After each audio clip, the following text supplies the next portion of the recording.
안녕하세요 여러분, 달팽이 여정 131차입니다. 오늘도 이렇게 즐거움의 배움의 티켓 값을 지불하고 출발하도록 하겠습니다. 오늘은 너무 시끄러운 고독. 이게 사실 제목 때문에 제가 고른 책이기도 합니다. 왜 고독인데 내가 너무 그러니까 내면에서는 시끄러우나 이제 고독을 통해서 성장하는 뭐 그런 걸 바랬기 때문에 이 책 내용에서 일단 산 책이긴 한데요.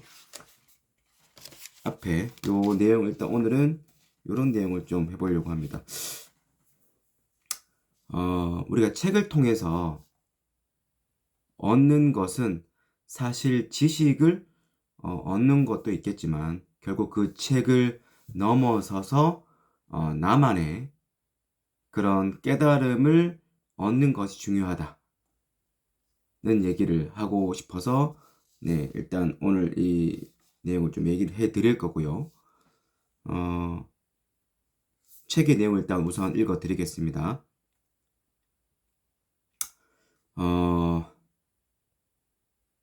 하지만 그래봐야 부질없는 건 진정한 생각들은 바깥에서 오기 때문이다.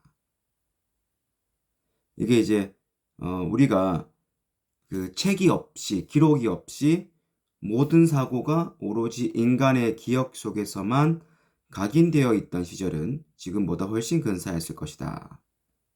그 시절엔 책을 압축하는 대신 인간의 머리를 짜내야 했겠지. 하지만 그래봐야 부질없는 건 진정한 생각들은 바깥에서 오기 때문이다. 그러니까 이제 책이 없는 시절에는 우리가 인간의 기억에 의존을 해야 됐고, 그렇게 해서 그럴 때는 인간의 머리를 짜내야 했겠지만, 결국에는 그 시절조차도 진정한 생각들은 바깥에서 온다. 마치 우리가 이제 그 영어를 처음 배우는 초급자끼리 영어로만 대화하세요 라고 했을 때 사실 인풋이 많이 없는데 아웃풋이 나올 수가 없죠. 자기들끼리 얘기해봤자 거의 뭐 소용이 없는, 부질없는, 결국에는 여기서 말하는 것처럼 진정한 생각들은 바깥에서 온다. 결국에는 내가 어떤 것들을 바깥에서 경험을 하고 또는 이 책을 통해서, 이 책도 어떻게 보면 나의 바깥이죠. 다른 사람들의 생각을 기록해 놓은 거니까 이 바깥에서의 경험을 곱씹어서, 안에서 곱씹어서 내면에서 소화가 되고 나의 생각으로 전환되어야지 의미가 있다는 얘기죠. 이어서 이런 얘기도 합니다. 진정한 책이라면 어김없이 자신을 넘어서는 다른 무언가를 가리킬 것이다. 하나의 책이 하나의 해석으로만 끝나진 않죠. 이 똑같은 책이라도 사람에 따라서 사람마다의 해석이 다양하게, 그래서 이 자기 자신이라는 거는 그 책을 넘어서는 무언가를 사람마다에게 가리킬 거란 거죠. 그래서 진정한 생각은 바깥에서고 자신의 생각으로 이렇게 승화시켰을 때 그 의미가 있다라는 얘기입니다. 이 책이 좋았던 게 이 독서에 대해서 되게 얘기를 많이 하고 있거든요.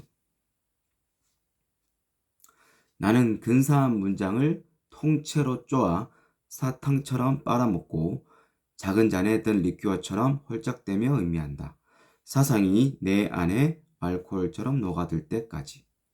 문장은 천천히 스며들어 나의 뇌와 심장을 적실 뿐 아니라 혈관 깊숙이 모세혈관까지 비집고 들어온다.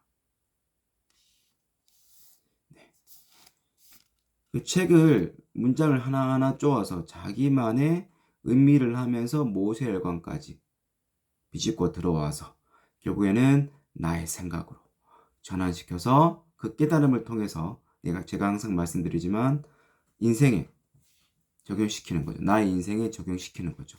그 인생에 적용시키지 않더라도 사실 이 내면에서 변화가 일어나면 행동의 변화가 일어날 수밖에 없는 거죠.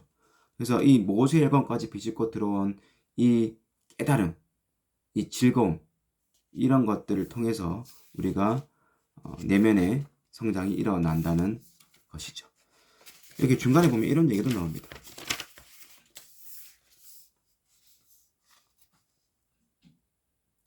몸에서 맥주와 오물 냄새가 나도 내 얼굴에 미소가 떠오르는 건 가방에 책들이 들었기 때문이다. 저녁이면 내가 아직 모르는 나 자신에 대해서 일깨워줄 책들. 네, 여러분, 저도 집에 돌아올 때 책에 항상 출근할 때, 퇴근할 때 가방 안에 책을 4권, 5권씩 넣어 다닙니다. 언제든지 책을 읽을 수 있기 때문에 학교에서도 읽을 수 있겠지만 틈이 날 때마다 또는 집에 와서 그럴 때마다 책을 가방에 들고 올 때 어떤 책이 들었느냐가 또 생각도 있고 그 책이 들었는 가방에 들 그 생각만으로도 사실 기쁩니다. 왜냐하면 집에 가서 책을 읽을 수 있기 때문에 그런 게 되게 이게 책에 대한 즐거움에 대해서 되게 동감되는 얘기가 있어서 얘기를 드리고 싶었고요. 또 오늘은 네, 핵심은 제가 들려주고 싶었던 핵심은 결국 우리의 그 생각들은 내 사유의 시선이 높아지는 것들은 결국 바깥에서에서 온다. 바깥에서의 경험 그리고 책 읽기가 내 모세혈관까지 들어와서 결국 그것들이 나의 자양분이 돼서 내 생각으로 전환되어야 된다. 이런 얘기를 하면서 오늘 마무리하겠습니다. 첫째, 이렇게 책과 사색을 통해서 내 생각으로 나의 깨달음으로 전환될 수 있어서 매일매일 행복하고 감사합니다. 둘째, 이렇게 얻은 깨달음을 통해서 수학과 문학을 연결하는 책을 써서 베스트셀러 작가가 되었다. 셋째, 매일매일 아침 달리기를 통해서 몸과 마음의 건강을 얻고 올해 풀코스 마라톤을 완주하였다. 넷째, 매일매일 영어와 스페인어를 공부를 해서 영어와 스페인어를 유창하게 말할 수 있게 되었다. 오늘 하루도 감사하고 즐거운 하루 보내시길 바라겠습니다. 좋은 주말 되세요. 다음 주에 뵙겠습니다. 감사합니다.